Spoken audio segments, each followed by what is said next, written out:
Hey, listen, because a lot of people are working at different places, they have different emails. So if you want to help us get our subscribership up, if you like our stuff, forward our show to your friends because it really helps us out. Now on to the show.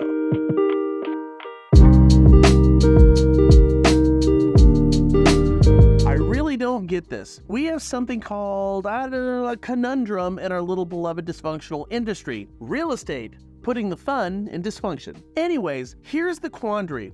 Follow me on this here. A lack of homes for sale stalls potential price drops. That means we have an inventory problem, not enough homes in the market. Strange considering that, according to the LA Times, home prices are in free fall as a result of Airbnbs, but not exactly the point of our show. Let's go on. As you can see from this graph from the St. Louis Fed, since COVID and the subsequent 2020 recession, housing inventory is in fact down. According to the Redfin Home Price Index, U.S. home prices climbed 0.4% month over month in December, representing the smallest increase since June. The report also found that December represented the third straight month of slowing price growth, with prices rising approximately 6.6% year over year. Okay, so that makes sense. So with inflation going down, as shown here on another St. Louis Fed graph from 2020, you'd expect the slowed appreciation in home prices that,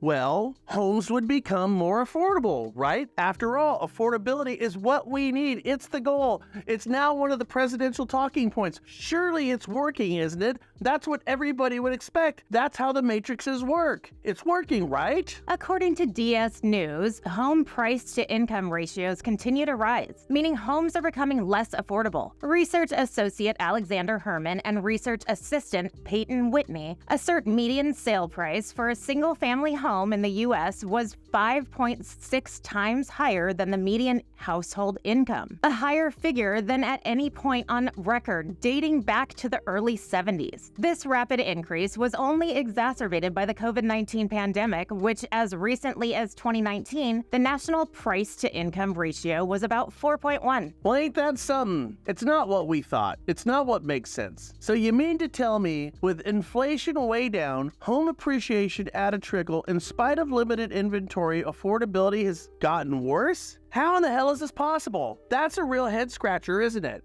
I swear, I think what we ought to do is just all go out and buy one of those Walmart tiny homes that go for about $5,000. And if you haven't seen them, check these things out. They're absolutely beautiful. It solves the problem in minutes, doesn't it? I can actually see it right now. Hey, what San Francisco favela do you live in? Oh, I'm in the Sunset District favela. Lucky.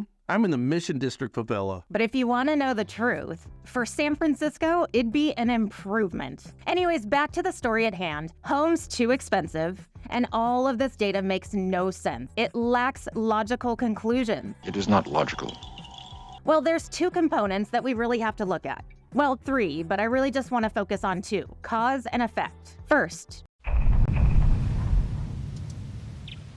cause. The reason nothing makes sense is because all those damn 3% rates that were so fun for the mortgage industry to write are now wringing the neck of the real estate industry and holding the housing market and subsequent overall U.S. economy hostage. The point is this: people are not moving because they have a once-in-a-lifetime interest rate. We just read that we now need to look at the U.S. housing market as being permanently 20% smaller as a result of these 3% rates. Those folks will never move, and that will make a permanent inventory deficiency that puts new home builders in charge of the housing market for a long time. What makes this worse is our elected officials continue raising the cost through permits, taxes, and fees to builders, which is a cost that ultimately trickles down to buyers. So for starters, if you want affordability, roll back the cost of construction for our builders. But the truth is, builders don't give any thought to this dilemma because those 3% rates put them in the driver's seat.